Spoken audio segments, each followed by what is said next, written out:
Coming up on WFT's First at 5, the Gainesville Police Department partnering with Alachua Public Schools in hopes of strengthening the county's school safety. The privacy concerns this new measure could entail with reactions from local parents. Plus, a Gainesville Historic Center struggled to fund the second phase of its project. What needs to happen to complete the restoration? And a look over to the tropics, where the Atlantic's second potential named storm of the season is brewing and appears to be headed our way. First at 5 starts right now. First at 5, from the University of Florida's College of Journalism and Communications, you're watching WUFT News. The Alachua County School Board will decide if police can access school security cameras tonight. This is First at 5. I'm Eva Garcia. And I'm Ciara Carle. The agreement between ACPS and GPD adds extra surveillance in an effort to make schools safer. WUFT's Emily Drellick is live outside the Alachua County Public Schools District office to explain the specifics behind this partnership and what it could mean for students. I have the agreement right here. It's 9 pages outlining how Gainesville police will get access to school surveillance cameras. That's going to impact more than 26,000 students in Alachua County. The school board is meeting in under an hour, and they're expected to approve this agreement. The agreement with Alachua County Public Schools and Gainesville Police would put extra eyes on students. That has one parent concerned. I mean, it's good that we constantly have eyes watching and people paying attention to our children. But that also opens it up for other things. If the school board approves, GPD would have access to security cameras across the district. Officers would be able to tap in during emergency situations and use that information to assist first responders on the ground. It is a tool for us should a criminal incident happen on campus. GPD Public Information Officer Art Forgy says one of the big concerns, just how watchful will the eye be? Some of the questions is this going to be Big Brother being intrusive? And that's not what we're there for. ACPS and GPD would be the only entities with direct access to school cameras. Ultimately, this parent feels it will take the presence of people and technology to keep students safe. Cameras are great when their teachers are trained. Cameras are great when you have escape plans and shelter in place. GPD says they're ready to act on this agreement the second the school board approves it. Live from the Alachua County Public School District office, Emily Drellick, WUFT News. We're expecting some cooler temperatures as we head into the evening and the rest of the week. And while you won't need your jacket just yet, UF weather forecaster Reuben Roberts says the temps will take a significant dip this time of year. Right, so if we're looking at the temperatures right now you can see it's about 87 in inland, 87 for Ocala. If you look off the coast, you're seeing about 80. So the temperatures are what we expect right now, but let's step away from North Central Florida really quickly. We did want to touch on this potential tropical nature that is developing off the coast of Africa and the Atlantic coast. It has about a 70% chance of developing. I can have more for you about where it's headed next. Now looking at our campus count, it's only about 86, so it's pretty reflective of what we're seeing at Gainesville. 61 humidity, so it doesn't feel too hot outside. Now that 10 miles per hour winds makes it feel a bit more breezy outside for us. Looking at the temperatures one more time, you're seeing about 87 in Gainesville, 89 for Brunson, 90 for Live Oak. So most of the cities that aren't near the coast are going to be a bit more hotter than those that are closer to the coast. Now coming up, we are expecting a more breezier this evening. A few showers are around the corner and summer heat returns. Governor Ron DeSantis has signed the death warrant for a Florida man who fatally stabbed 2 Polk County residents during a robbery in 1990. 64-year-old Victor Tony Jones is scheduled for execution on September 30th. He's expected to be the 13th inmate executed by the state this year and the 2nd inmate executed in September. David Pittman, convicted of killing his wife's family in 1990, is set to die on September 17th. Florida accounts for over a third of the 30 executions in the United States thus far this year and has already passed the state record for executions in a year since the death penalty was restored in 1976. Neighbors in High Springs will face higher taxes and utility rates to address the deficits in the city budget. According to the Main Street Daily News, commissioners voted late last week on which plan includes cutting their own pay. The city faced a deficit of nearly $750,000 between its sewers and fire department. Commission pay will decrease by 25%, while residents will see an estimated $400 increase in yearly fees. It's going to cost a lot more to fully restore the historic Thelma A. Bolton Center. The Wild Spaces and Public Places Department will urge Gainesville commissioners to fund the second phase of the project. WFT's Alyssa Brittenhair is live in the newsroom to detail the options that commissioners will discuss. Construction for phase 1 of the project was completed in May, but according to the project manager, the current budget of $3 million won't cover the completion of the second phase, which includes taking care of areas like the one behind me. That's why on Thursday, staff from Wild Spaces will present other options to get the work done. According to their release, an additional $3 million is needed to complete phase 2, which they say includes critical upgrades to mechanical systems, lighting, and flooring. The total estimated cost for these repairs total more than $6.6 million. Some of these proposed plans to complete the project include finishing the exterior renovation and partial preservation of the auditorium and a complete replacement which would require tearing the current building. Built in 1942, the center was used as a serviceman center for members stationed at nearby military bases. The commission is set for Thursday morning at 10 a.m. Live from the studio, Alyssa Brittenhair, WUFT News. We're keeping a close eye on recent upcoming developments within Marion County. Today, a look at what's expected from September's first County Commission meeting. The Marion Board of County Commissioners holds its first meeting of September on Wednesday at 9 a.m. Among the topics on the agenda, presentations on Marion County's efforts for National Recovery and National Hunger Action Months, both taking place in September, along with discussions of a variety of important budget topics. One budget line of interest, an increase in juvenile detention costs of over $100,000 a month.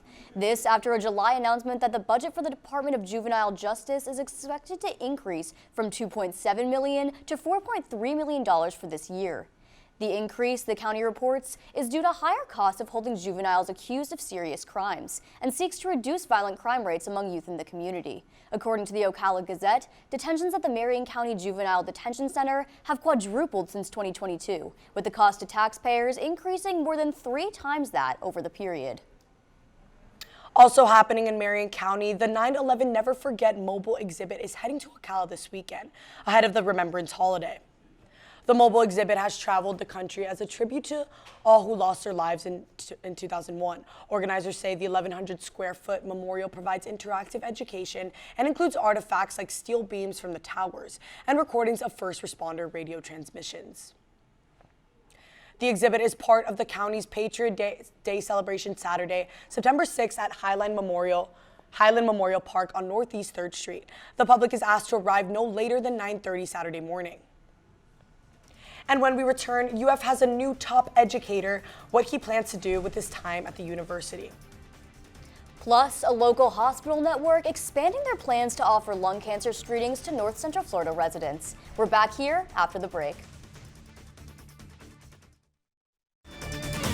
You're watching WUFT-TV News. Welcome back. UF's top educator is officially on the job. Interim President Dr. Donald Landry addressed Gator Nation earlier today. Landry released a statement saying he's excited to begin and explained his future plans, like new programs and nurturing current faculty and students. He emphasizes his desire to listen to the UF community as much as possible and submerge in the university culture. Landry was unanimously voted for this position by the UF Board of Trustees. He still must be approved by the Florida Board of Governors, which meets on September 10th and 11th. Lung cancer screenings are now available at 4 locations in Alachua and Bradford counties. Lung cancer is typically diagnosed at advanced stages, so the increased access can improve the success of treatment. The screening is for smokers over the age of 50 and requires a referral from a physician. Patients can call 8888-942108 to schedule at their nearest location. We are keeping our eyes on the tropics right now, as there is a 70% chance of a tropical nature developing, but it isn't affecting us right now. But I will have more for you next about where it's headed.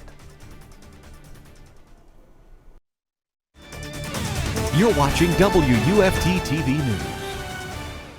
Halloween may be more than a month away, but the Marion County Sheriff's Office is planning their annual Safe and Spooktacular Halloween party. The event is taking place October 31st from 5 to 8 p.m. MCSO invites you to their free Halloween party at the Circle Square Commons for a night of music, games, and most importantly, candy. If you want to support the event, candy donations are welcome at the MCSO Southwest District Office until October 24th. Neighbors in Marion County can head to the Clerk of Court and Comptroller's office later this month if they're in need of a marriage license or passport. The office will host those events starting Tuesday, September 23rd until Thursday, September 25th. During that time, the office will offer extended services from 7 a.m. until 7 p.m. They will process new passport applications, but renewals will not be accepted. Passport photography and marriage licenses, services, and ceremonies are also available. Appointments are required, and you can find the link to make an appointment on our website, WUFT.org. The Alachua County Sheriff's Office has announced a partnership with the Gainesville Police Department and UF Public Safety to provide a free RAD self-defense course for women. The course, which starts in 2 weeks, teaches women about rape aggression defense, including awareness, prevention, and hands-on defense tactics. Spots are limited, so be sure to sign up today by visiting the Alachua County Sheriff's Facebook page. Alachua County has announced a delay in trash collection for the rest of this week. This coming after a fire at Levita Brown Environmental Park and Transfer Station over the Labor Day weekend. Trash and recycling pickup will return to their normal regular schedule next week.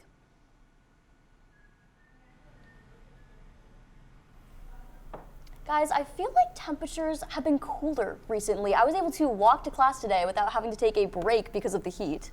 For sure. Reuben, is the weather going to stay that nice for the game this weekend? Well, unfortunately for us, it has been feeling a little bit cooler, but it is expected to be a hot weekend. But let's step away from North Central Florida and let's touch on this potential tropical nature that is developing in the Atlantic coast. Now, it is off the coast of Africa, and as we speak right now, it isn't a threat to us as we speak today, but we will continue to keep our eye on that as the days go on. But let's take a look back home. So, looking at our campus cam right now, it's about 86 outside, 10 miles per hour winds, so it definitely does feel a bit more breezy, and the humidity is only about 60% right now, so it definitely isn't feeling as heavy when you're walking to class and doesn't feel as uncomfortable when you're walking to class. Now let's take a look at the temperatures. So 90 for Gainesville, so we're seeing a little bit more cooler air or it feels a little bit colder on the campus, but looking at Gainesville in general, it's about 90 outside, and most of the cities, Ocala, Bronson, you're seeing they're about in the mid to high 80s, but as you look over here to St. Augustine, in the cities that are closer to the coast, they're at about low 80s, high 70s.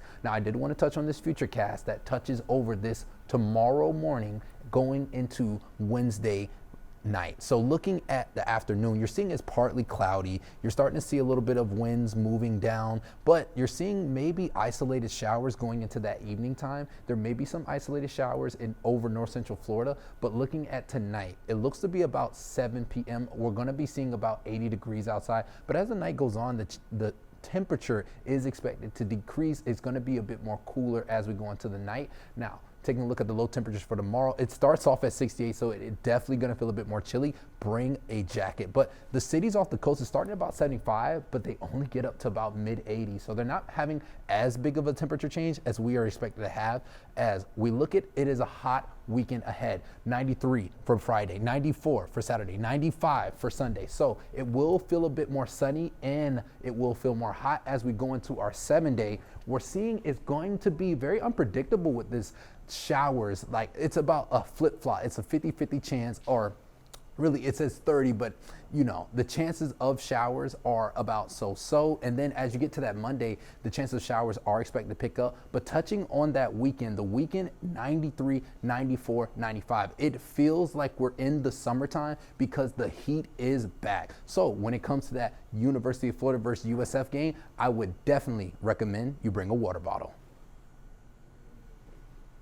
UF and Alachua County Fire Rescue encourages you to attend their annual 9/11 stair climbing at Ben Hill Griffin Stadium to remember and honor those lost. From 7:30 to 10:30 a.m., UF Student Government will have a table outside Gate 18 with refreshments, along with thank you letters that attendees can write to local first responders. The stair climb itself is slated to begin at 9 a.m. next Thursday, when Alachua County and Gainesville firefighters will join community members and leaders in honoring those lost. The Collegiate Veteran Success Center will also host letter writing all day in Yon Hall. The AP poll just released the new top 25 after week 1 of the 2025 season, and the Gators are on the move. We will tell you where they landed after the break.